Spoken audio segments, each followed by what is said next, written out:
Bueno, muchas gracias a todos por estar nuevamente con nosotros en esta pequeña aventura que nos lanzamos para, primero que nada, intentar juntarnos. Yo creo que es muy importante que desde distintas partes sobre todo de Latinoamérica, en la cual nos atrae este mundo del inmunofenotipo, podamos tener estas instancias y parto dándole las gracias a todas las instituciones que nos han permitido esto eh, que, cuyo único objetivo es poder compartir eh, conocimientos, experiencias entre todos.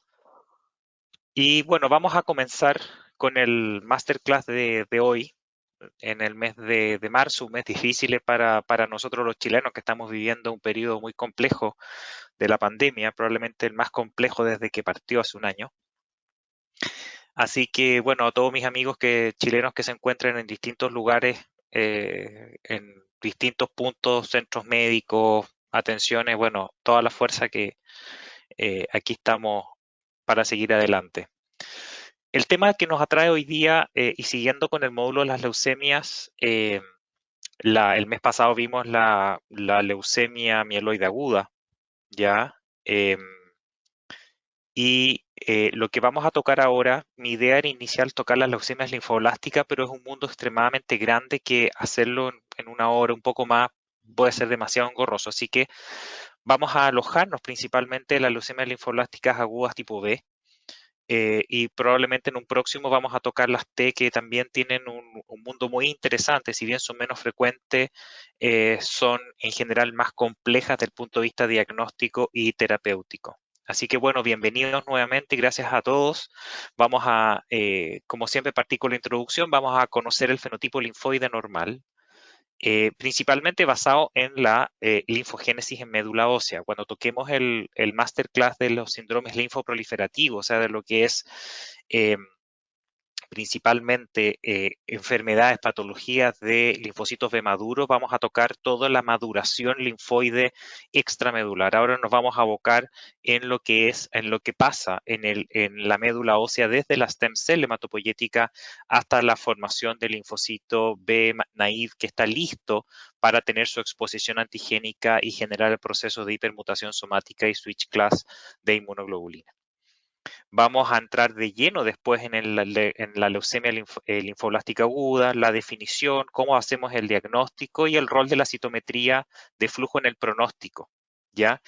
Yo pongo acá el tema de enfermedad mínima residual, que es un tema que ya lleva muchos años, que existen distintas técnicas para poder abordar. Aquí vamos a enfocarnos en un esquema principalmente dentro de la citometría de flujo.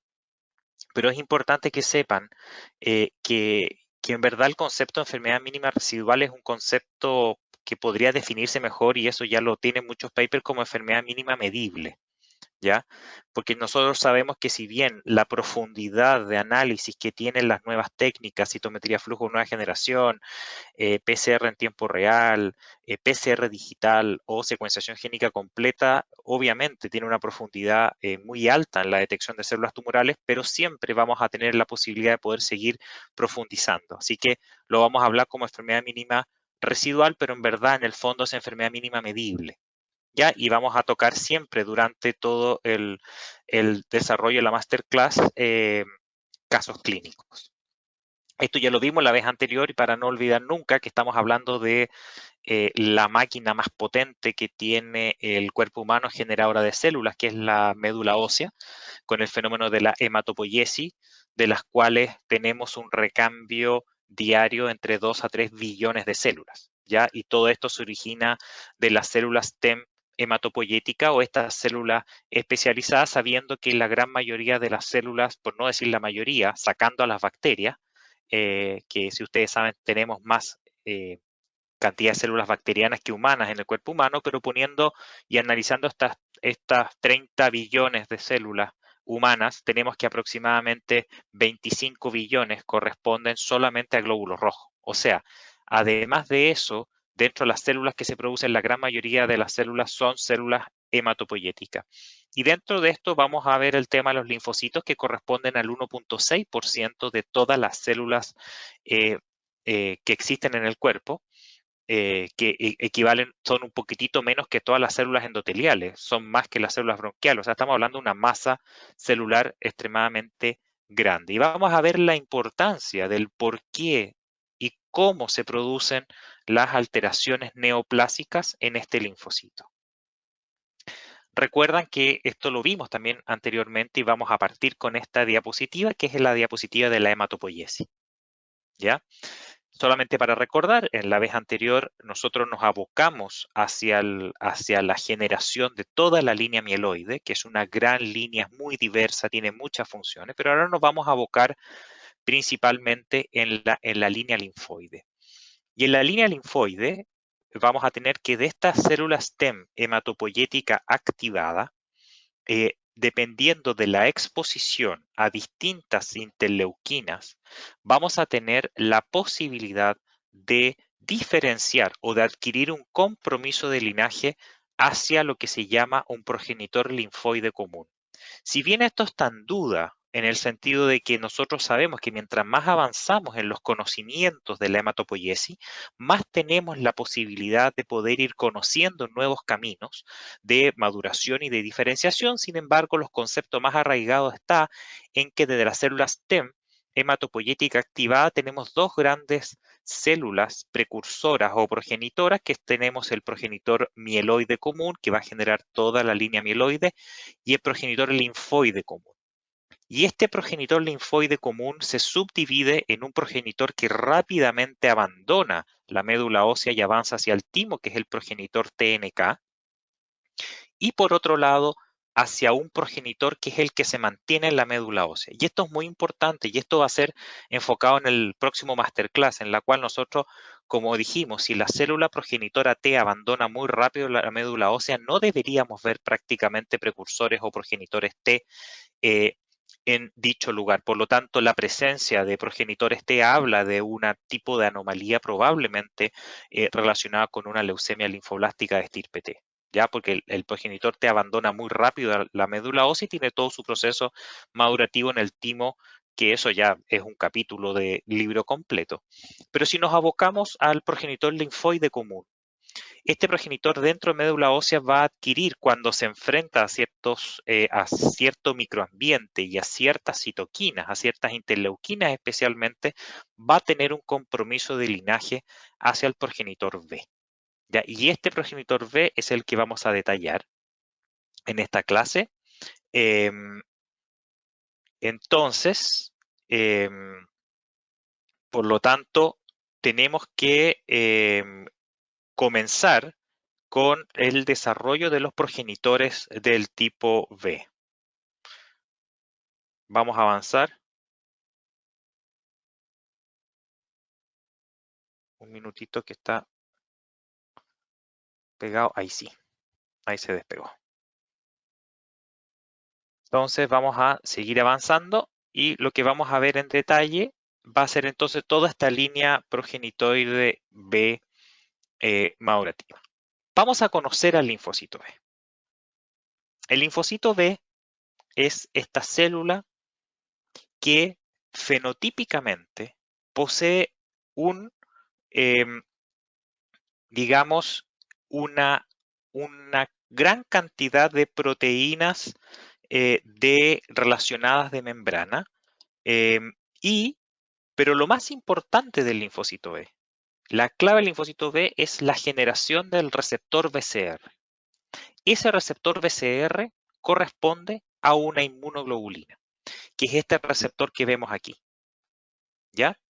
Este receptor que vemos aquí va a ser la clave generadora de esta célula tan importante. Por lo tanto, lo que vamos a entrar en detalle ahora es a conocer al linfocito B, saber cuál es esta célula que se enferma, porque nunca olviden que para conocer la anormalidad, primero tenemos que conocer lo normal. El linfocito B, en general, tiene 4 grandes funciones, pero si uno lo pudiera abocar así como la más importante, el linfocito B tiene la función primordial, que es la producción y generación de inmunoglobulinas. O sea, es el encargado de mantener lo que nosotros conocemos como inmunidad humoral dentro de la inmunidad adaptativa que tienen los organismos vivos más desarrollados. Entonces, todo este proceso formativo dentro de la médula ósea que nosotros vamos a ver tiene como objetivo generar una célula que posea en su membrana un receptor tipo inmunoglobulina. Además, el linfocito B tiene funciones como célula presentadora de antígenos, ¿ya?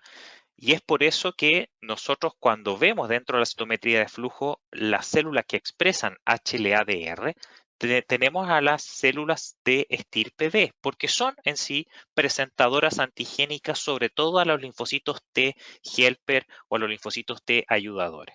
Por otro lado, liberan ciertas citoquinas que son proinflamatorias, interleuquina 12, que van a activar toda la cadena de linfocitos TSD4 tipo TH1, interleuquina 6, que activan a los T tipo TH17, interleuquina 15, que activa los linfocitos TCD8 citotóxicos, y además es capaz de liberar factores estimulantes del crecimiento de colonias granulocíticos monocíticos, generando generación o formación de células mieloides. Por otro lado, también puede secretar interleuquinas inhibitorias, dentro de las cuales está la interleuquina 35, que inhibe a los linfocitos tipo T helper 1, la interleuquina 10 y el TGF-beta. Ya esta inmunomodulación proinflamatoria o antiinflamatoria va a depender también del microambiente y del estimulante, pero quiero que se queden con que el objetivo generador del linfocito B es la generación y fabricación de inmunoglobulinas. Y van a ver que en este proceso es donde pueden ocurrir las fallas. Entonces esta es la clave al final. Lo que nosotros queremos generar es esta molécula. Esta molécula que es una molécula muy especial, porque esta molécula que nosotros denominamos inmunoglobulina, que posee, como ustedes saben, dos cadenas pesadas y dos cadenas livianas, ¿ya? Y una fracción variable, digamos, en su extremo extracelular y una fracción constante, que es la que tiene su receptor en la célula. Aquí la fracción variable va a ser la que se va a unir a un antígeno específico. Está codificada en el cromosoma, principalmente en la cadena pesada, en el cromosoma 14, en la cual posee 9 regiones constantes y 3 regiones variables conocidas como VDJ.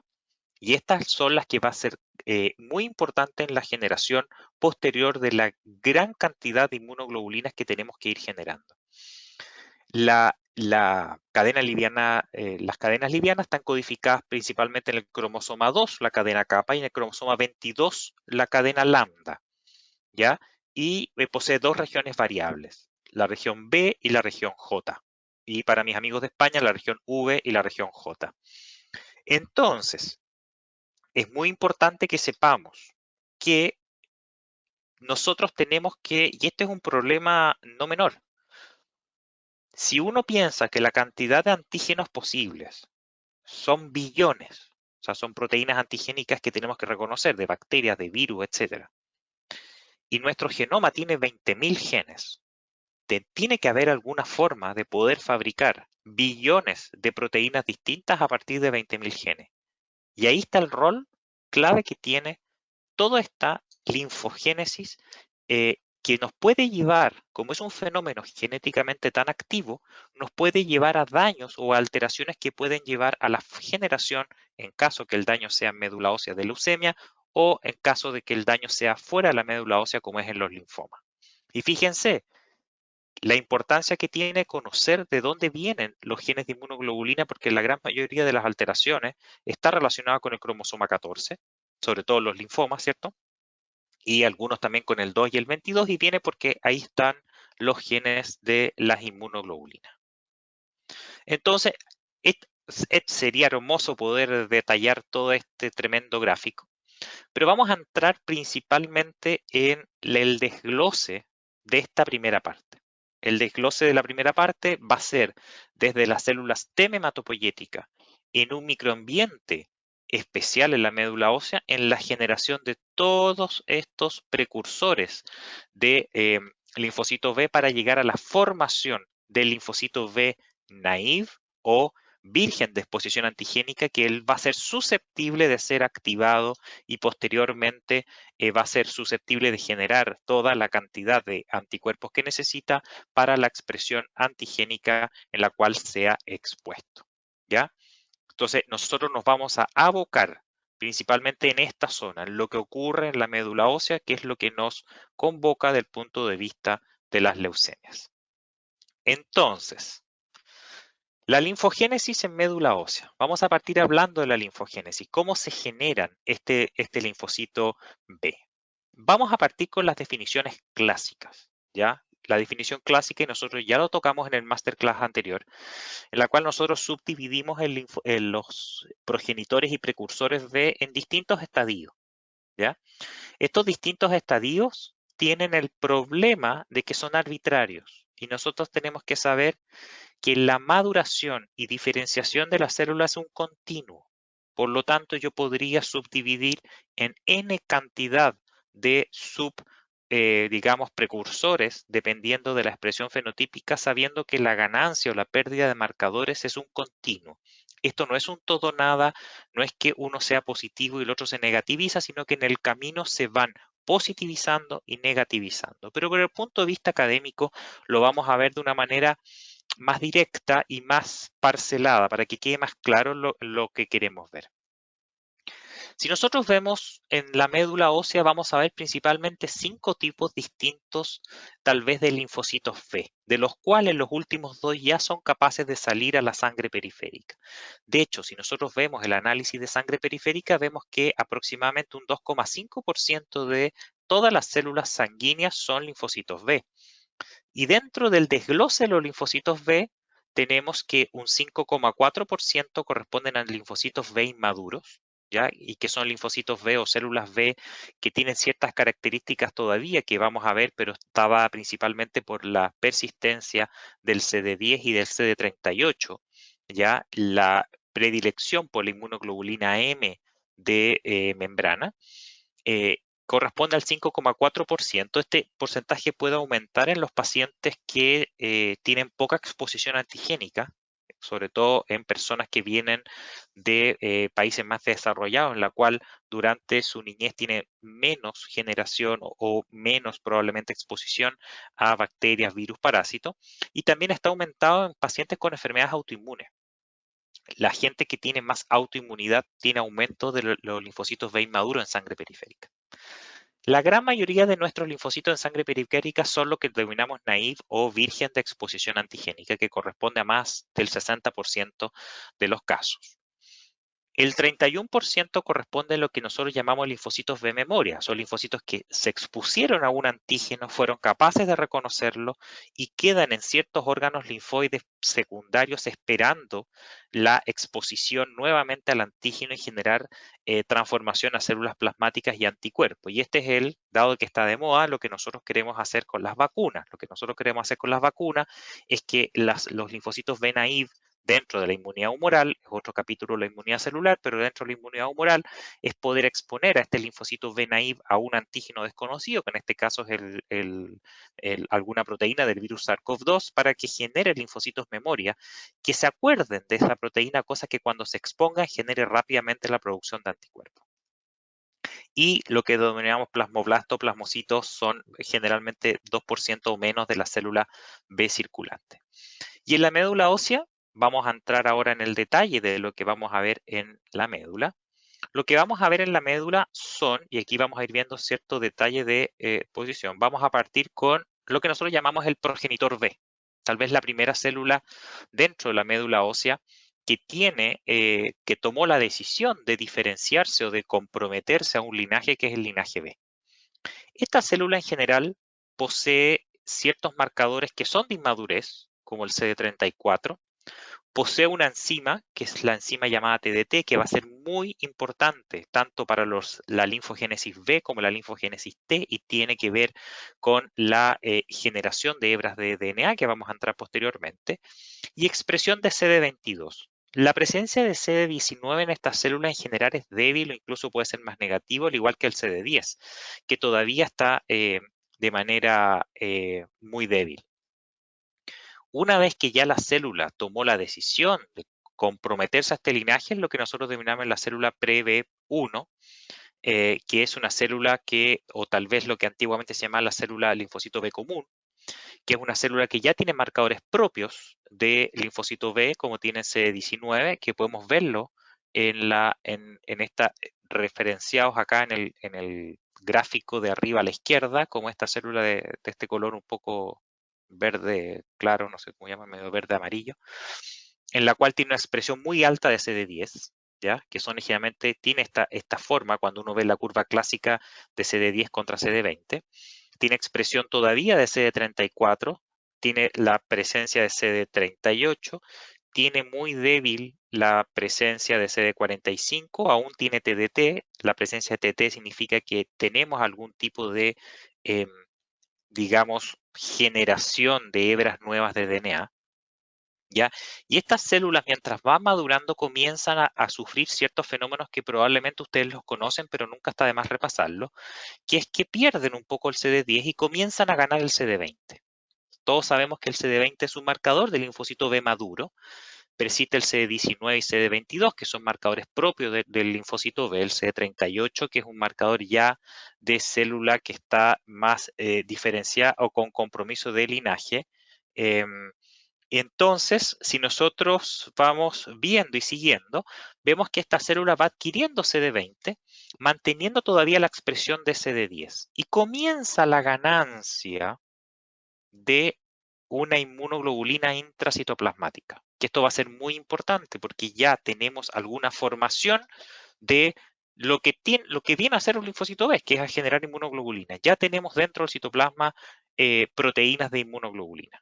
Cuando ya la célula está teniendo una característica, digamos, más de célula B inmadura, la célula B inmadura ya tiene persistencia de CD10, que comienza a perderlo de alguna manera, tiene el CD20 intenso, mantiene el 22 y el 38, ya empieza a ganar 45 y comienza la expresión de inmunoglobulina ya de superficie del citoplasma, salta a la superficie para expresar, digamos, la IgM de membrana. Y es principalmente IgM porque ya cuando la célula es naive, en la cual ya pierde la expresión de CD10 y CD38, en la cual tiene expresión de las dos inmunoglobulinas más naive, que son la IgM y la IgD. Estas son las curvas clásicas que nosotros vemos, y sobre todo si vemos esta en sangre periférica, este verde que vimos acá en médula ósea se puede ver en sangre periférica como son linfocitos con 20 bien intensos, pero todavía tienen algo de 10 o algo de 38, ¿ya? Mientras que las células más ya naive pierden la expresión del 10. Entonces, seguimos avanzando.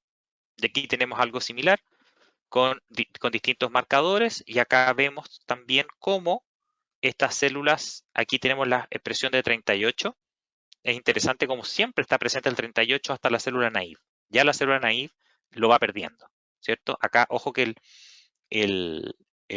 hay ciertos colores que hablan también de algunos linfocitos memoria, pero yo me quiero abocar principalmente en este azul celeste que corresponde a los naive, que tienen principalmente acá IgM y pierden el 38. Y fíjense que también pueden expresar IgM o IgD de membrana, ¿ya? Por lo tanto, nosotros teniendo claro cómo son las células normales en médula ósea, el fenotipo, conocemos que en general, si analizamos el compartimiento CD34, vamos a ver que estas células linfoides B corresponden promedio aproximadamente al entre 20 y 25% del grupo completo de células inmaduras que van a adquirir linaje. O sea, después del linaje neutrófilo es el linaje más común presente del compartimiento CD34. No quiere decir que sea la mayor cantidad de células producidas, porque la serie eritroide tiene células 34 un 15% y sabemos que los glóbulos rojos son casi el 85% de todas las células corporales. Pero quiere decir la importancia de que la gran mayoría de las células CD34 vistas normales en médula ósea, un cuarto de estas células van a tener compromiso de linaje hacia célula linfoide B. De las características importantes de esta CD34, de estas células STEM hematopoyéticas, bueno, están los marcadores que nosotros hemos estado viendo. Aquí aparece el C79A intracitoplasmático, que también es marcador muy importante y es específico de linaje B. Tenemos el TDT, Pero algo que es muy importante es la complejidad celular. Son células extremadamente poco complejas. De hecho, si uno lo ve en el análisis, con CD45 en el compartimiento CD34, pero viendo CD45 en el eje X, vemos que corresponden principalmente a estas células que se ven que tienen menos 45 que las células STEM habituales, pero tienen esta complejidad muy baja. Y todos sabemos que complejidad baja significa que son células prácticamente agranulares o muy hipogranulares. Y si nosotros hacemos el desglose de este análisis del compartimiento CD34, podemos ver que tenemos una gran masa de células, este color azul, que son las células que se van a diferenciar hacia el linaje más mieloide. Tenemos estas verdes que tienen muy poca complejidad, muy poco complejas, que son las que van a tener el compromiso de linaje hacia el linaje B. Aquí se fijan el mismo 45 y fíjense cómo adquieren CD19. Y esto es interesante que ustedes sepan que muchas veces ustedes han visto en el site esta presencia de este grupo de eventos que uno puede decir, no, mira, esto está sucio. No, en general estas células pueden corresponder, si tienen un 45 intenso y tienen 73, pueden corresponder a células endoteliales. Ya, esto lo pongo de dato porque es interesante saberlo, porque en general, para que vean que en la citometría también podemos identificar células no hematopoyéticas. Pero nosotros sabemos que la citometría flujo de nueva generación no basta con la presencia o la adquisición de algún marcador o la pérdida de algún marcador, ya, sino que son el fenotipo completo. Nosotros tenemos que analizar las células en n dimensiones, siendo el n el número de marcadores que usemos. Si estamos usando 20 marcadores, 14 marcadores, 16 marcadores, tenemos que seleccionar aquellos que no separan las poblaciones de manera n dimensional, sabiendo que, claro, nosotros lo vemos en 2 dimensiones, pero tenemos que saber que con los nuevos software, sobre todo en el software que estamos utilizando nosotros, que es el Infinicit, con los nuevos citómetros, la cual podemos adquirir tubos de más colores a la vez, tenemos que imaginar que este cálculo matemático lo hace en n dimensiones. Aquí ustedes ven una mancha 2-dimensional, la cual las poblaciones se superponen, pero si yo lo girara en 3 dimensiones o en más dimensiones, vemos cómo se pueden separar. Y esa es la clave para que ustedes sepan, cuando uno fabrica un panel, cuando uno se sienta y dice, quiero fabricar un panel, yo tengo que buscar los marcadores que sean capaces de diferenciarme, ¿ya? Con una buena intensidad de fluorescencia, que sea diferenciarme de manera la mayor completa posible una población normal de una población anormal. Y eso no siempre funciona, porque va a depender del marcador, de la célula y del fluorocromo a utilizar. Entonces, si vemos el compartimiento CD45, aquí están los precursores B que uno ve habitualmente en la célula, ¿cierto? Nosotros lo hemos visto, nuestros profesores de Salamanca, Carlos Fernández, que le mando un tremendo abrazo, siempre nos enseñó que esto era como mirar un gusano, un caracol, cada uno puede tener la imaginación que quiera, pero tiene esta forma, que son estos 3 montículos. Aquí estoy mostrando una imagen, ¿cierto?, con densidad, por lo tanto imagínense que esto está en 3 dimensiones, en la cual tenemos este CD45 débil a negativo, que son los ProB principalmente. Aquí vamos ganando los precursores B un poco más maduros, y aquí ya son las células que comienzan a adquirir más complejidad, y CD45 que engloba a las células B inmaduras y a las células B más maduras que están en la médula ósea. Y si nosotros podemos ver este análisis del CD45 con todas las poblaciones celulares que nosotros podemos desglosar, y nosotros podemos sacar los eventos y dejar solamente la mediana con 2 desviaciones estándar, que es donde se ubican las poblaciones. Aquí tienen el desglose de dónde están las poblaciones. Tenemos que irnos al lugar con menos complejidad, que es acá abajo, donde están los distintos progenitores B. Y si lo vemos en el análisis, podemos ver, ¿cierto?, que si yo superpongo la imagen, esto sería más o menos donde corresponden a los progenitores B dentro de este análisis de CD45. Acá en este color rojo están las células TEM hematopoyéticas habituales, ¿cierto?, que tienen más complejidad. Aquí están las células dendríticas. Bueno, no puse a otras células presentes para no ensuciar más, pero estos son los principales grandes grupos: eosinófilos, neutrófilos, monocitos, los linfocitos no B, ojo que tienen ahí un poquito más de CD45, y acá estoy diferenciando los linfocitos B CD34 positivos de los linfocitos B CD34 negativos, pero como vimos, estos linfocitos B se encuentran en esta zona, y aquí están los progenitores B CD34 positivos y los linfocitos B CD34 negativos. Entonces, si nos basamos en la importancia, y esto es un video que les quiero mostrar que es muy interesante, que tiene que ver con la lógica de lo que estamos hablando, ¿ya? Porque tiene que ver con la lógica de que nosotros tenemos que generar millones y millones y millones de anticuerpos, ¿ya? ¿Cómo lo hago? Si tengo solamente, y aquí tengo que generar anticuerpos contra bacterias, contra virus, contra parásitos. Entonces, ¿cómo lo hago? ¿Cómo tengo esta matrix de anticuerpos para poder generar? Entonces, fíjate que aquí tenemos una composición de anticuerpos. Y si yo tengo que generar un anticuerpo específico, en este caso para billones de proteínas, debería tener los billones de genes, pero no los tengo. Tengo solamente 20.000 genes. ¿Y cómo lo hago? Y esto significó un premio Nobel. Aquí tenemos a la célula B, que la célula B comienza, ¿cierto? Que al igual que todas las células del cuerpo, tiene 20.000 genes.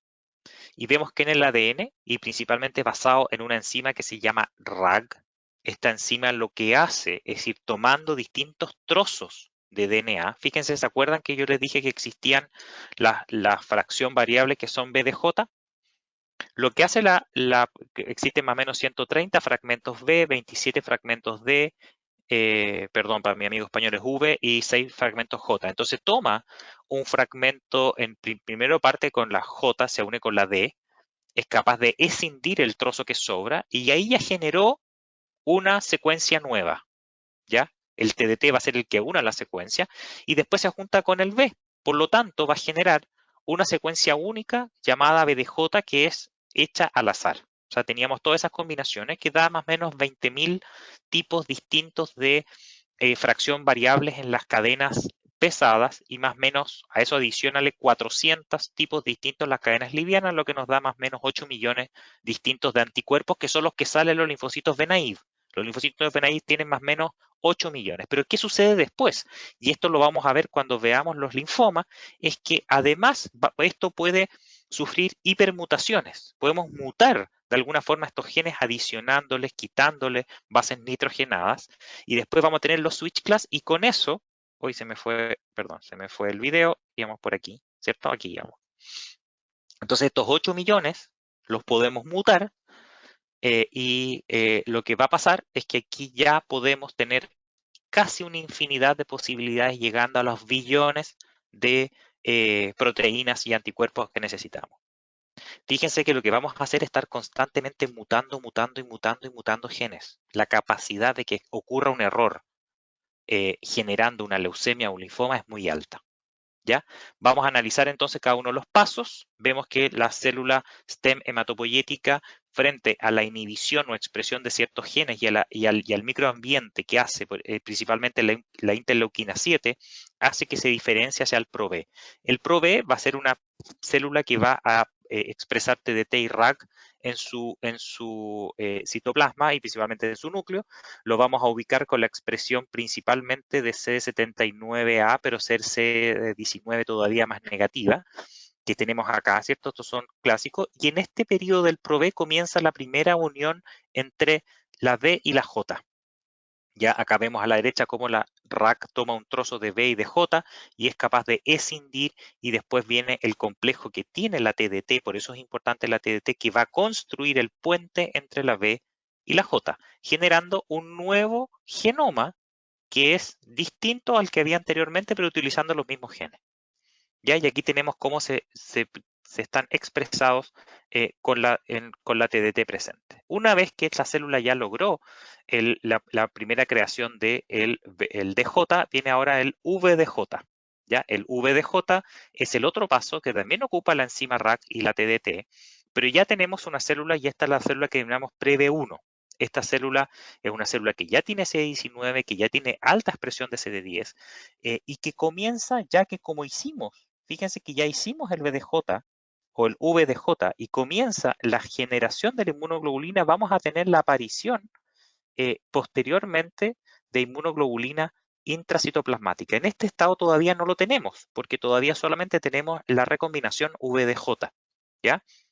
Todavía es muy susceptible, por lo tanto seguimos con la TDT y seguimos con el RAC. Se fijan que acá es una célula que no expresa ni IgM de membrana, ni inmunoglobulina de superficie. Si avanzamos ahora a la célula PreB2, ya logramos tener inmunoglobulinas intracitoplasmáticas y se genera en la membrana un receptor que se llama el prereceptor B, ¿ya? Que es denominado V-PreB lambda 5. Y este lo que permite es que de ahora en adelante, y esta es lo que ya comienza a llamarse la fase antígeno dependiente, la exposición a distintos antígenos intramedulares va a ser que nos permita la gran proliferación e inicio de recombinación de las cadenas livianas. Aquí estamos en el intracitoplasmático generando la inmunoglobulina normal, pero ya estamos expresando un pre-B, un prereceptor B en la membrana. Esta célula ya necesita de un antígeno para proliferar.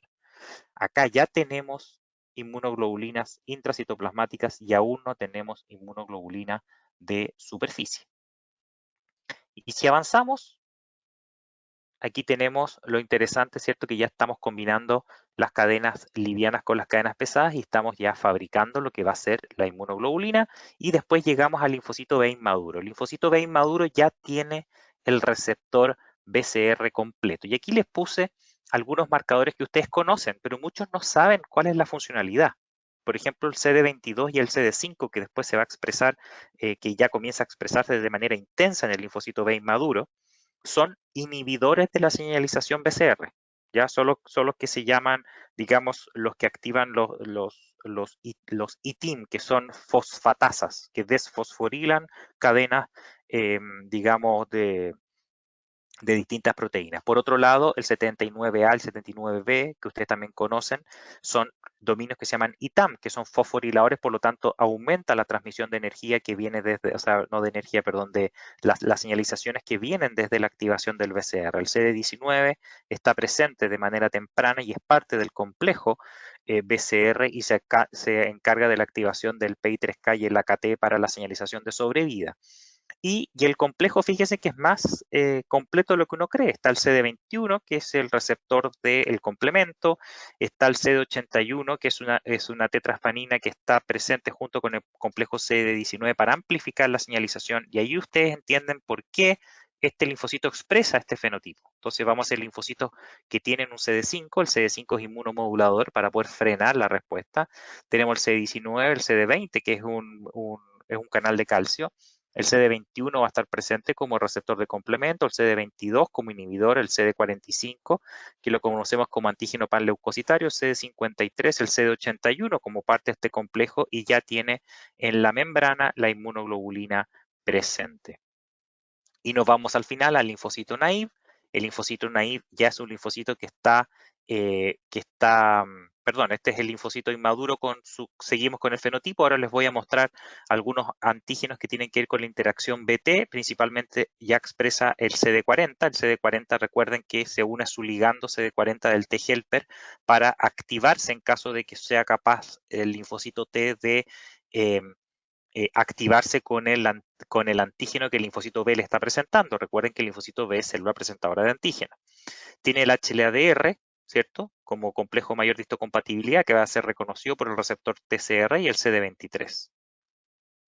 Y el fenotipo que tiene relacionado con el homing y las distintas proteínas que le permiten la quimiotaxis son, que no voy a entrar en el detalle, pero quiero que sepan que la expresión de CD10 y de 38 se mantiene, aunque sea más débil que los precursores, se mantienen. Aquí tienen los distintos sustratos y la presencia de ciertos receptores como el CD38 que se une al CD31 que a su vez se usa el ácido hialurónico y permite la quimiotaxis de ciertos linfocitos.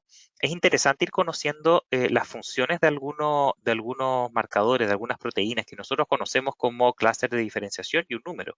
Pero cuando uno le entiende por qué ese linfocito lo tiene que tener.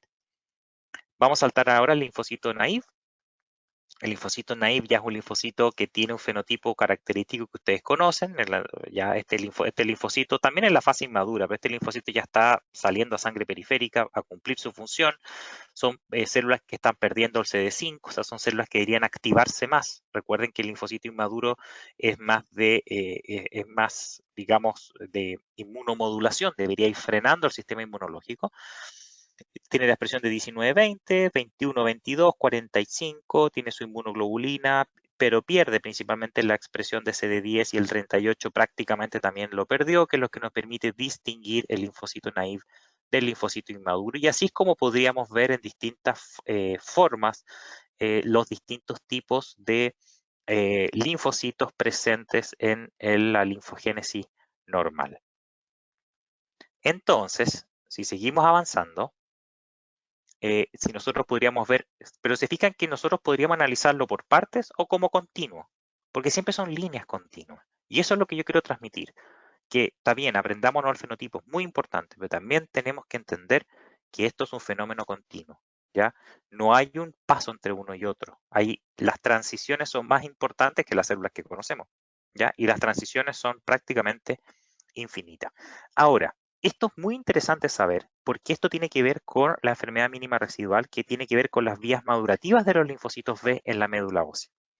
Si nosotros vemos al linfocito B clásico, al ProB, ¿cierto? C79, TDT y CD10 bajo, que corresponde más o menos al 1 al 2% de las células linfoide B, y después adquiere, ¿cierto?, su fenotipo más de pre-B1, que ya adquiere los marcadores propios del linfocito B, como de linaje B, como el CD19, adquiere el CD10 intenso, todavía tiene el TDT, recuerden que está haciendo recombinación VDJ, por lo tanto tiene que tener TDT y RAC, también se van a acordar siempre por qué está el TDT presente, pero aún no tiene inmunoglobulina intracitoplasmática que corresponde más o menos al 5 al 10%, vamos a ver que en verdad existen 4 vías madurativas posibles o probablemente más. Esto es lo que describió eh, Martín Pérez Andrés y el doctor Alberto Orfao, ¿cierto? El grupo Euroflow, cuando disecaron la maduración B. Y esto tiene que ver con que no siempre vamos a tener la clásica maduración hacia una vía que nosotros llamamos linfocito B2 clásico, mientras hace la recombinación de cadenas livianas y después llegar a ser un linfocito inmaduro o pre-B, porque puede saltarse esto. Puede tener una maduración que pare, puede tener una maduración que es distinta y que después gane la posibilidad de transformarse en un linfocito B inmaduro, o sea, con una maduración alterna. Por ejemplo, esta maduración alterna es muy interesante, porque fíjense, por ejemplo, que este linfocito B, que se llama pre-B2A temprano, es un linfocito que tiene todavía 34, tiene 10 alto, estos linfocitos ya van perdiendo el 34, y cuando se transforma en pre-B tardío todavía tiene CD34, pero con presencia de 20, lo que uno, del punto de vista lógica, diría, esto es una célula normal, ¿cierto? Esto es una enfermedad mínima residual positiva, o sea, es una absolutamente asincronía madurativa tener CD34 y CD20 presente, y no. Por eso es importante conocer que esto es un continuo y que tenemos que diseñar paneles que no sea buscar el fenotipo anormal de una célula versus lo normal que yo conozco, sino que con variables ya más matemáticas y de bases de datos podamos identificar marcadores propios que son de células anormales y que queden fuera de lo que es la maduración normal. Y este cuadro yo se los voy a entregar después porque es muy interesante, porque para llegar a ser el linfocito B inmaduro uno puede llegar por 3 caminos. Directo desde la PreB2 temprana, desde una PreB2 clásica, no siempre hace el paso por la PreB2 para llegar al linfocito B inmaduro y a veces llega por otro camino. Entonces, es interesante cómo la adquisición y pérdida de estos marcadores no siempre es sincrónico como lo conocemos. ¿Ya? Y esto es extremadamente importante a la hora de evaluar una célula anormal. Fíjese si nosotros vemos, este es el paper que publicaron el año 2019 el grupo del doctor Orfao, en la cual nosotros vemos cómo las vías madurativas son absolutamente desordenadas. Mira, aquí tenemos una visión bidimensional, aquí tenemos una visión tridimensional, pero si tenemos n-dimensional, fíjese que tenemos células que van hacia arriba, hacia abajo, van madurando, no hay una línea madurativa. Algunas adquieren CD20, algunas van. Entonces, es muy importante que de alguna forma vayamos, vayamos viendo cómo podemos ir analizando las células de una manera lo más precisa posible, conociendo y utilizando todas estas herramientas que nos permitan conocer la normalidad. Y para identificar la anormalidad tenemos que ver realmente que sea anormal y que no corresponda a una vía alterna de maduración. La leucemia linfoblástica, bueno, todos conocen la definición, ¿cierto? Presencia de 20% más de blastos en médula ósea fenotípicamente linfoides B o algún tejido extramedular con infiltración por blastos linfoides, que correspondería a lo que denominamos linfoma linfoblástico, que al final es lo mismo desde el punto de vista terapéutico, que puede no tener compromiso medular, que se presenta clínicamente con los síntomas relacionados con las citopenias, con masas extramedulares, que en general son más comunes en las leucemias T, pero también se pueden presentar en las B, presentan lisis tumoral, etcétera. ¿Cómo se clasifican? La gran mayoría de las leucemias, vamos a ver la B, pero aquí abajo puse la T y la NK, se van a clasificar en dos grandes grupos la B. En una leucemia linfolástica B, digamos, NOS o no especificada, ya que tiene que ver con las que digamos, no soy capaz de reconocer. Y una leucemia, linfoma linfolástico B con anormalidades genéticas recurrentes. Estos ya son grupos con alteraciones genéticas que nosotros conocemos que son características de la enfermedad.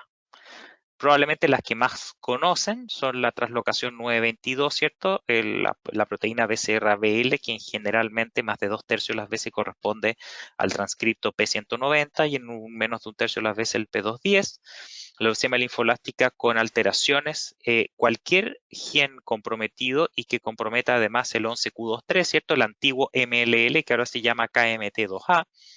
La leucemia linfolástica con la translocación 1221, las que son hiperdiploides, que usualmente tienen más de 50 cromosomas y menos de 66, las hipodiploides, que tienen menos de 46 cromosomas y que tenemos tres subgrupos, los que se llaman cerca de haploide, entre 23 y 29, hipodiploidía baja entre 40 y 43 cromosomas y cerca de diploide entre 44 y 45. Y las otras alteraciones que no quiero entrar en el detalle porque no es el tema de la conversación, pero para que sepamos que existen muchos grupos que tienen que ver con alteraciones genéticas clásicas.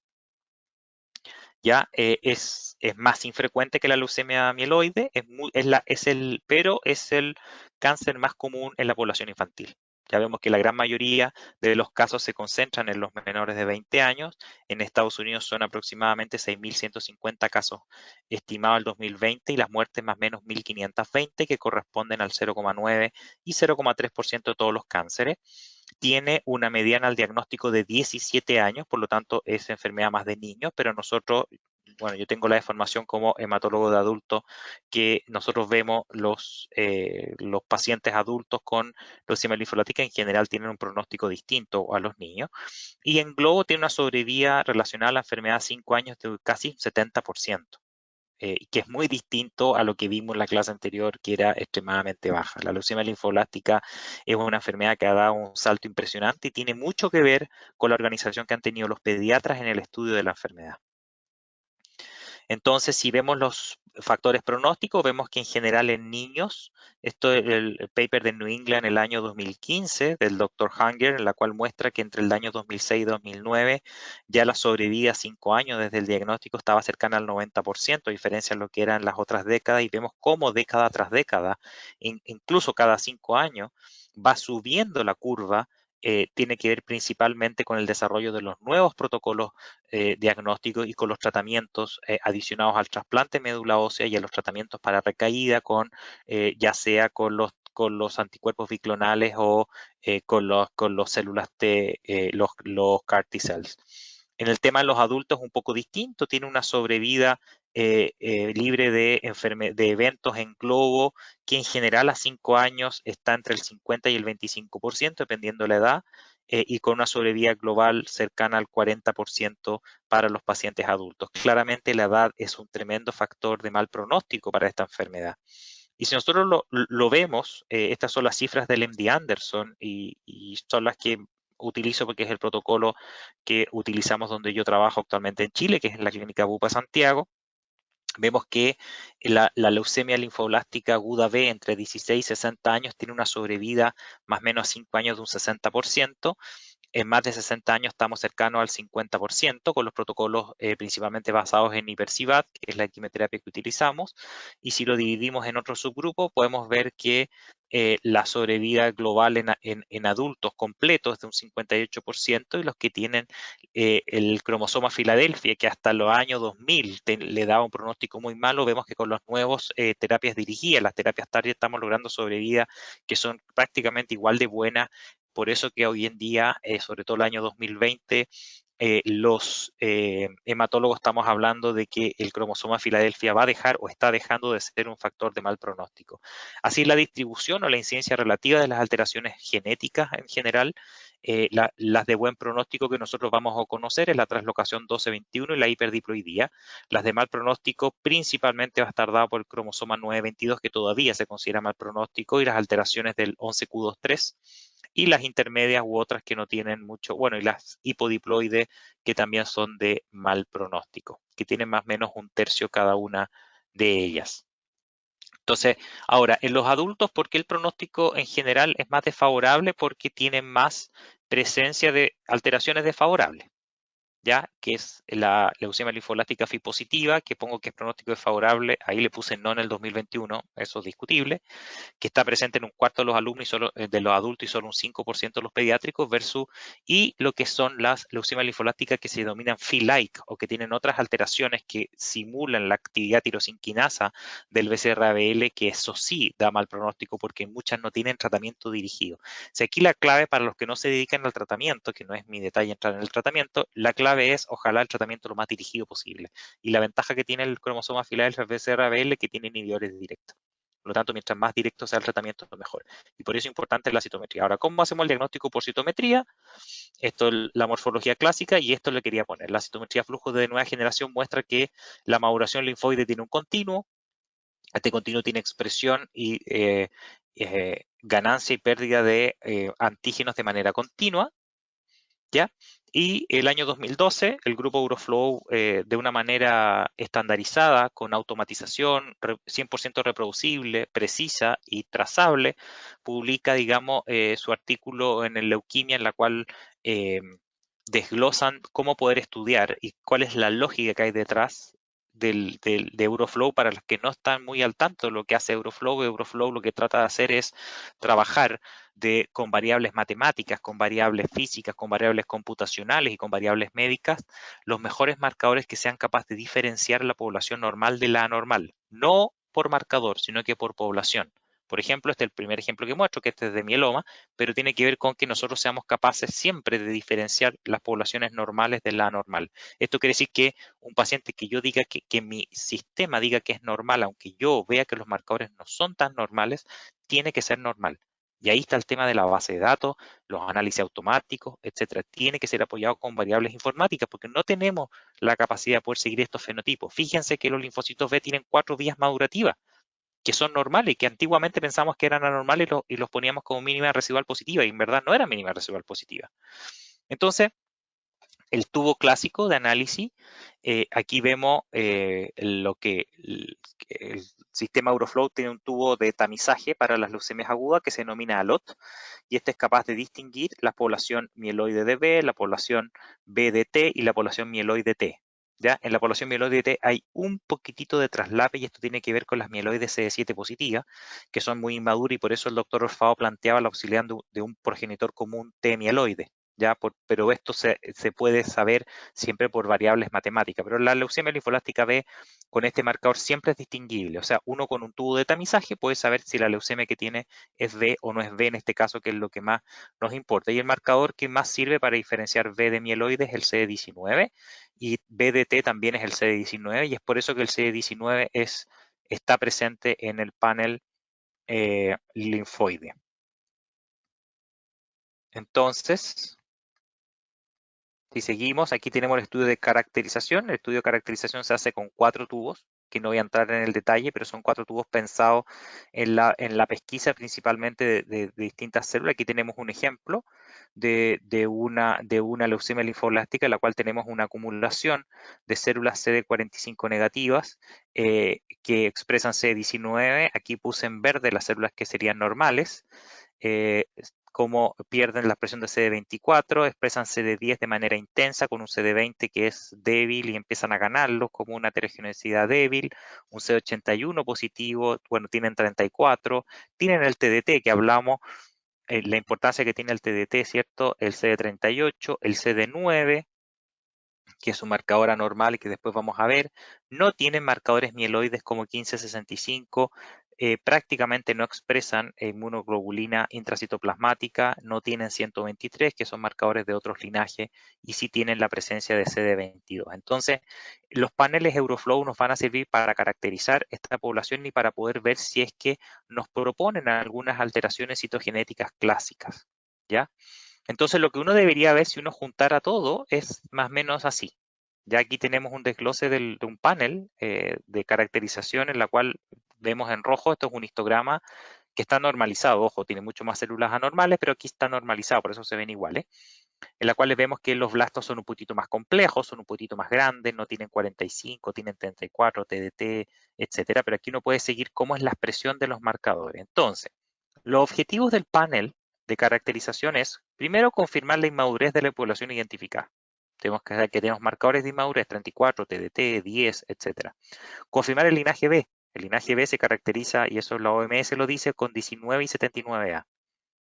Exclusión de sobreposición con otros linajes. También tiene que estar pensado que tengo que tener marcadores de otros linajes. Por ejemplo, tengo que tener marcadores mieloides, que ya los tuve en el ojo, que yo hice esto primero, hice un tubo ALOT, hice un tubo de tamizaje, que yo tenía mieloperoxidasa, tenía 3 citoplasmático y tenía CD7, por lo tanto yo con eso excluyo probablemente la presencia de clones de mieloides o clones B, pero también en este tengo marcadores mieloides como el 1565, tengo marcadores de célula de dendrítica y de basófilo como 123, tengo el CD33 también, que es un marcador mieloide, el CD13, que es mieloide, el CD9, que es linfoide T, o sea, voy viendo de alguna forma eh, eh, alteraciones o presencia de otros linajes que puede hablar, no necesariamente que corresponda a otra línea, sino que puede corresponder a aberrancias de expresión fenotípica.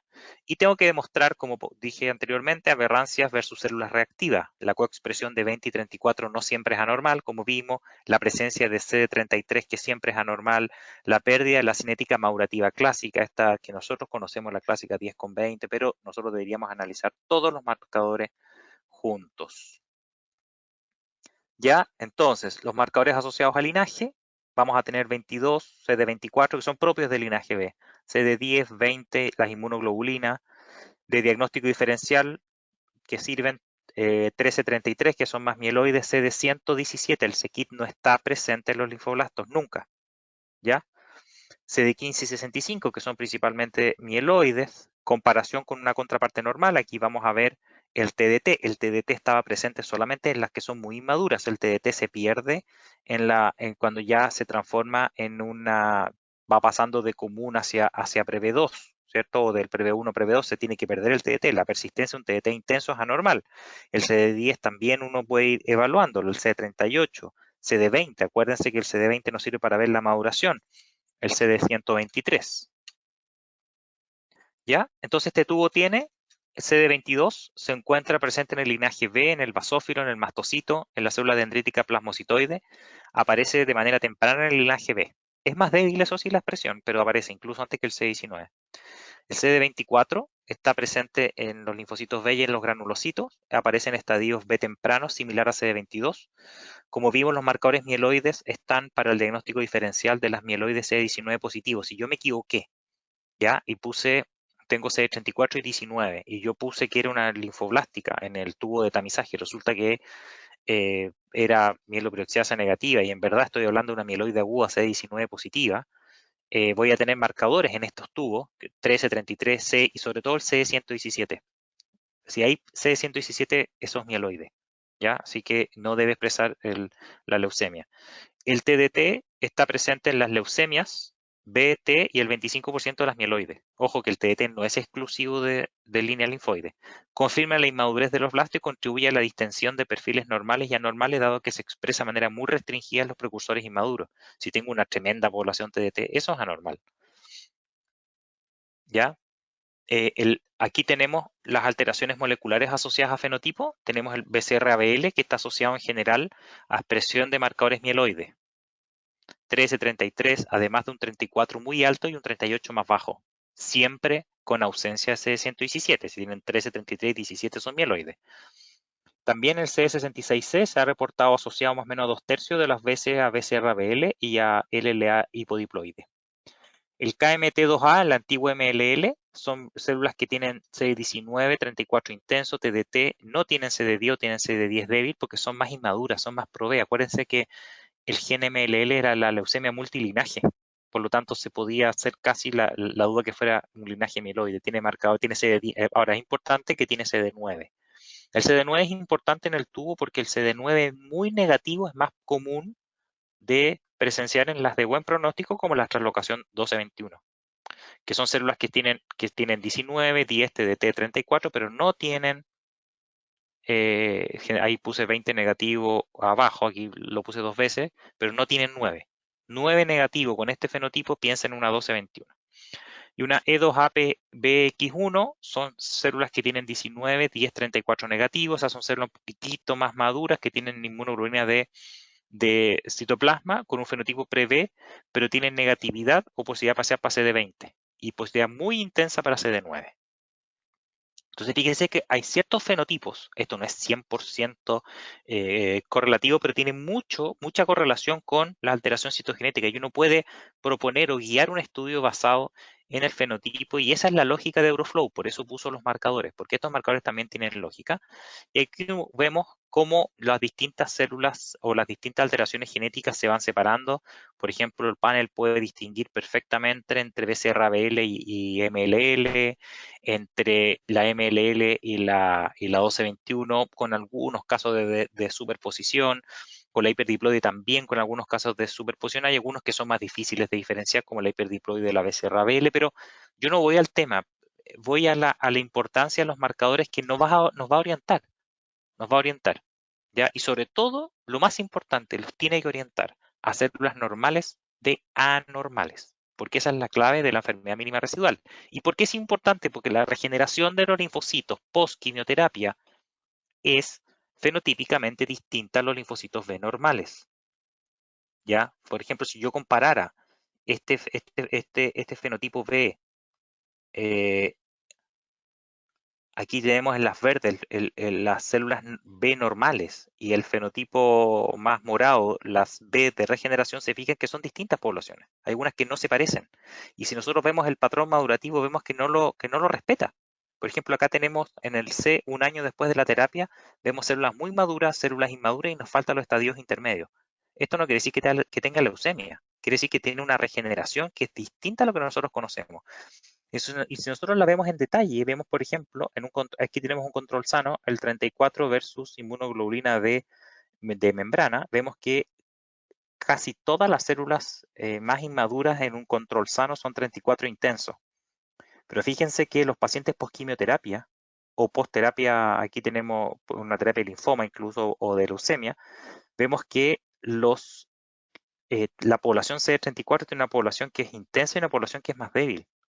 Y esto se recupera después de un año en la terapia. Mira, estos son el porcentaje de CD34 negativos o débil con TDT, o sea que son inmaduras, pero que no tienen aún inmunoglobulina de membrana, perdón, de citoplasma. Entonces debería tener todavía el 34.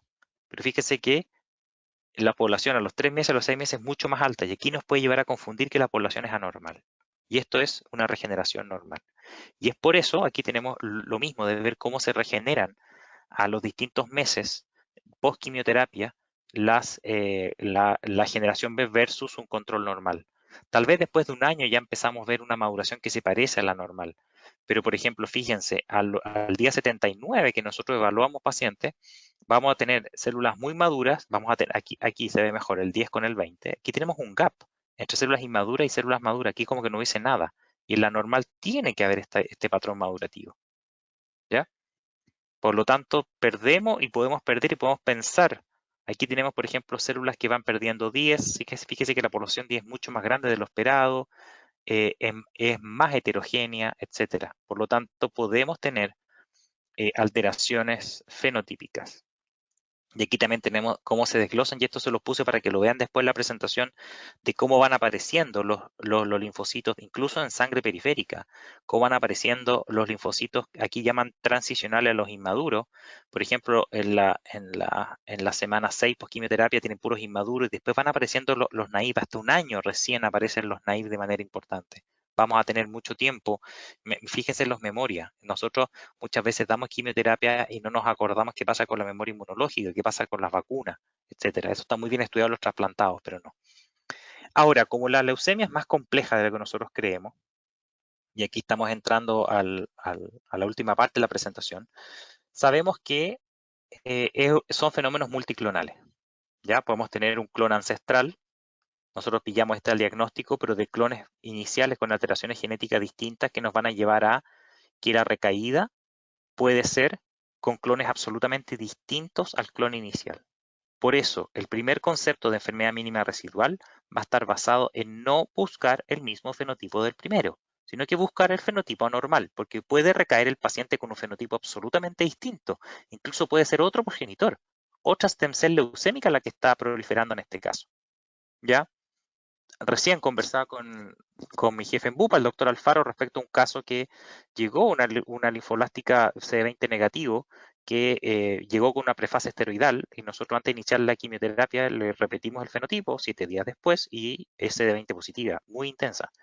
No es que se hayan equivocado al principio, es que con los esteroides matamos o eliminamos uno de los clones y probablemente proliferó el clon que era CD20 negativo, que era muy débil inicialmente. Entonces, los fenotipos cambian, van cambiando durante nosotros manipulamos la muestra, y además cambia porque las vías regenerativas van cambiando. Entonces, la enfermedad mínima medible o enfermedad mínima residual, como la queramos llamar, es de alto impacto. O sea, no hay nada mejor en una enfermedad oncológica que eliminar la enfermedad. O sea, es la respuesta al tratamiento. Por lo tanto, mínima residual negativa va a ser siempre mucho mejor a mínima residual positiva, independiente de las condiciones del paciente. ¿Ya? No hay, insisto, no hay nada mejor que, y esto ya lo hemos visto en mieloma, etcétera. Lo que nos faltan son probablemente las técnicas, que en los tumores hematológicos han avanzado mucho. Pero mientras más profunda la técnica, no hay nada mejor que una respuesta al tratamiento. Mientras más tengo la posibilidad de medir la respuesta al tratamiento, que el paciente respondió, es lo mejor. El paciente puede tener un perfecto perfil citogenético. Si el paciente no responde a la terapia, es un muy mal pronóstico. Por eso está el concepto de la mínima residual. Y acá por eso es tan importante de cómo estudiarlo. Y quiero hablar de este tubo, que es el tubo que actualmente nosotros en Inmunocell estamos usando, que es el tubo que está pensado para enfermedad mínima residual, que es aplicable en más del 96% con una sensibilidad al menos similar a la PCR en tiempo real, si se evalúan más de 4 millones de células, que esto es importante, con una concordancia de un 98% con la secuenciación. ¿Ya? Este primer paper salió el año 2016, en la cual evaluaba esta medición estandarizada de enfermedad mínima residual de leucemia linfoblástica B, en la cual vemos que a mayor cantidad de células adquiridas, o sea, mientras yo más células pueda adquirir en mi citómetro, más posibilidad tengo de encontrar clones residuales. Y vemos que mientras más profunda, nosotros podemos de alguna forma diferenciar de manera muy importante. Y esto, fíjense, aquí no me están preguntando los marcadores. No, que expresa, aquí yo tengo que ver matemáticamente y con base de datos, población normal, población anormal. Si soy capaz de distinguirlo, quiere decir que mi panel funciona. Y si encuentro una población que es anormal del punto de vista matemática, pero expresa todos los marcadores que yo creo que son normales, es anormal. Y viceversa, una población que yo creo que es anormal, 20,34, ciertas asincronías madurativas, pero cae dentro matemáticamente de lo que es una población normal, es una población normal residual. ¿Ya? En este caso tiene un 96% de concordancia con la secuenciación y 93% de concordancia con la PCR que utilizamos, pero fíjese que la concordancia va aumentando mientras más células adquirimos. Mientras más somos capaces de buscar células normales, más posibilidades somos de encontrar células anormales. ¿Qué tiene este panel? Lo voy a retroceder un poco para que lo vean. Aquí este panel tiene CD20, 45, CD81 y tiene una mezcla en PE, tiene una mezcla de dos marcadores juntos, C66, 123 y 73 y 304. ¿ya? La presencia junta quiere decir que existe una posibilidad ganancial de que cuando expresan estos marcadores existe una población que es anormal porque no deberían expresarse en células B normales. CD34 que conocemos, CD19 para identificar las células, CD10 y CD38. ¿Ya? Entonces, usa el CD66C. El CD66C está expresada en neutrófilos y nunca se expresa en linfocitos B normales. Por lo tanto, si esa célula expresa CD66C, es anormal. El CD73 es una ectoenzima que desfosforila ATP, que está sobreexpresada en un 20% de las LLA. El 304 es una neurofilina, que es un correceptor del factor estimulante de crecimiento vascular. Se expresa en endotelio, en algunos tumores sólidos, en células dendríticas plasmocitoides, no se debería expresar en el linfocito y está presente sobreexpresión o expresión en 40% de las linfoblásticas. Y el CD123 es la subunidad alfa del receptor de interleuquina 3, es negativo en linfocitos normales o reactivos y está sobreexpresado en un 41% en los pacientes con leucemia linfoblástica. Si uno suma todo eso, ¿ya? Estas sobreexpresiones, estos 4 marcadores de anormalidad es capaz de separarme un 99% de las veces la población normal de la anormal, sin que los haya utilizado ni siquiera en la población inicial. Por eso es tan importante que la enfermedad mínima residual tiene que ser basada en marcadores que separen lo normal de lo anormal, marcadores que me permitan trabajar con, digamos, con una base de datos, comparar con base de datos normal, sin importar el fenotipo que yo conozca como normal, trabajar con marcación de la mayor cantidad de células posibles, con bulk Lisi, y utilizar software con base de datos que me permitan hacer ese análisis profundo y matemático. Y por último, nosotros hemos hablado mucho de los CD19, que el CD19, CD19, pero nosotros sabemos que ahora estamos atacando el CD19, ¿ya? Ya hace más o menos 3 años el blinatumomab, que es un anticuerpo que se llama BiTE, que tiene unión hacia el CD19 y el CD3, va a cubrirnos el CD19. Estas células van a ser CD19 negativas, porque va a estar cubierto por el anticuerpo, o lo que puede pasar que la que sobrevivió hizo un down regulation de los CD19. Por lo tanto, voy a tener células CD19. Y además los CAR T-cell. Ustedes han escuchado hablar que los CAR T-cell van a estar atacando, ¿cierto? La CD19, que es el target, por lo tanto voy a tener células que son CD19 negativas y ya desde el año 2018 se está buscando protocolos en la cual me permita buscar enfermedad mínima residual en los pacientes que están utilizando terapia anti-CD19, o sea, usar otros marcadores. En este caso, aquí tenemos la maduración normal versus mínima residual de pacientes que son CD19 negativos y acá utilizan principalmente el 22, el 24 como marcadores linfoides B que no han sido atacados. Por lo tanto, también vamos a tener un tremendo mundo. Siempre pregunten qué está usando el paciente. Pasa también en el mieloma. Cuando veamos mieloma vamos a ver que tienen que usar, sobre todo como tenemos anticuerpos monoclonales anti-CD38, si usamos el 38 para identificar con un anticuerpo que no sea multiepítope, podemos tener células falsamente negativas. Por eso es importante y también se está trabajando de identificar células que sean CD19 negativas y aquí tenemos cómo se expresa principalmente CD24, CD22 siendo CD19 negativas, tienen CD10, por lo tanto se identifican como blasto. Aquí tenemos una linfoblástica B en recaída post blinatumomab. Entonces, bueno, también tenemos una expansión progenitora B que podemos estudiar y conocer, tenemos que conocer sacando el CD19 dentro de la lista de los marcadores. Por eso es importante conocer bien qué estamos evaluando porque podemos perder y podemos negativizar una mínima residual porque no sabíamos que el paciente está utilizando anticuerpos anti-CD19. En suma, no podemos analizar lo anormal si no conocemos lo normal. Necesitamos de técnicas precisas con análisis profundo que nos permitan detectar pequeñas cantidades de células anormales. No existe mejor pronóstico que la respuesta al tratamiento y la hematología es traslacional de la célula al paciente y viceversa. Necesitamos precisión matemática, como lo hicieron, ¿cierto?, con las naves que han ido a Marte. Imagínense el cálculo que era que la nave aterrizara justo. Nosotros tenemos que hacer lo mismo con nuestros pacientes.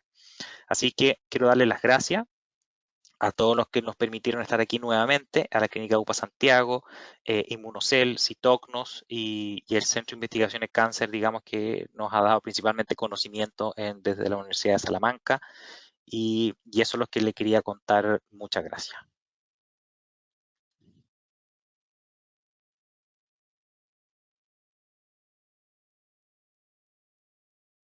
A lo mejor ya los dejé muy cansados, mucha información. La presentación se las voy a mandar al igual que la vez anterior eh, desde Citognos les va a llegar la presentación a todos los que están inscritos.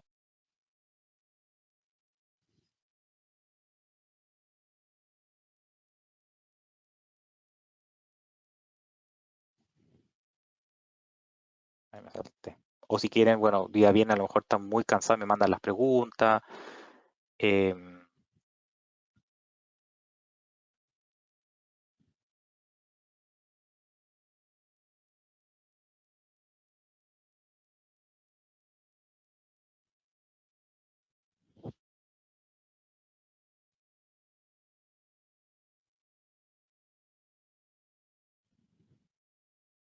¿Te parece, les parece entonces que vayan ustedes mandando las preguntas? Yo sé que son muchas y eh, aquí me envió preguntas. Espérate, déjame ver dónde las veo. Mostrar las preguntas. Disculpen que la tecnología a veces supera. Entonces déjame ver dónde están las preguntas. No sé dónde veo. Aquí dice pregunta, pero me aparece vacío en el panel de control. Vamos a agrandarlo.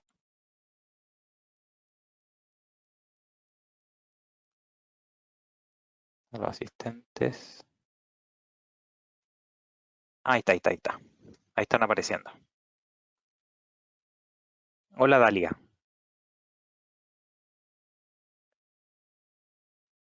¿Es necesario monitorizar? Mira, esto está pensado principalmente en el panel de enfermedad mínima residual. Ya el 66C está incorporado en el tubo Euroflow porque también tiene un valor pronóstico y valor predictivo desde el punto de vista de alteraciones citogenéticas, ¿cierto? Vimos que tiene alguna relación con el 922 y con ¿cómo se llama? Y con la hipodiploidía.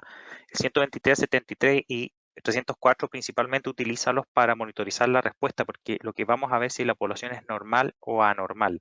Con el panel Euroflow clásico vas a tener todas las posibilidades de diferenciar o de ver las alteraciones del diagnóstico, pero no es necesario hacerlo al diagnóstico, ¿ya?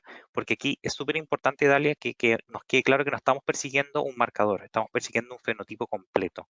Y este panel de enfermedad mínima residual de Citognos tiene esa gracia, que es capaz de diferenciar lo normal de lo anormal independiente del fenotipo inicial. Y ahí entra el rol clave del 66C, el 123, 73 y el 304.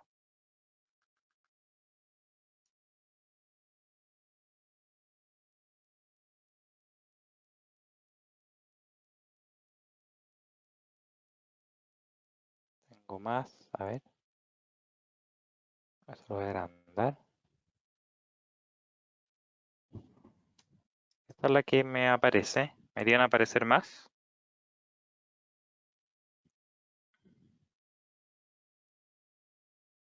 Ah, aquí están todas, perdona. Aquí agrandé el panel. Son muchos. Dalia Ramírez también me pregunta, ¿cuál es el porcentaje de precursores linfoides en médula ósea? Mira, aquí te ponía que en general, espérame, te voy a mostrar. Sí, ahí ya lo tengo. em, en general los precursores son un porcentaje bajo, va a variar. Bueno, vimos que dentro de la CD34 corresponde más o menos a un cuarto de todas las CD34 las que van a madurar, pero generalmente corresponden a los porcentajes más bajos. La línea granulocítica es la línea más potente, ya 30, 40, 50%. Tienes todos los eritroblastos. Ya acuérdate que la relación siempre se hace mieloide-eritroide. Los progenitores B son muy poquitos, 1%, 2% son muy pocos, pero muy importantes. ¿Cómo obtienen los 4 millones de células si en México a veces no se toma sino un tubo de 2 ml de aspirado a médula ósea debido a que el procedimiento fue difícil? Bueno, me pregunta Alba, eh, la idea es, Alba, que piensa lo siguiente, ya 2 ml no es poca muestra, ¿ya? Lo más importante es saber lisar la muestra. Ahí la bulk lysis entra a un punto muy importante, ¿ya?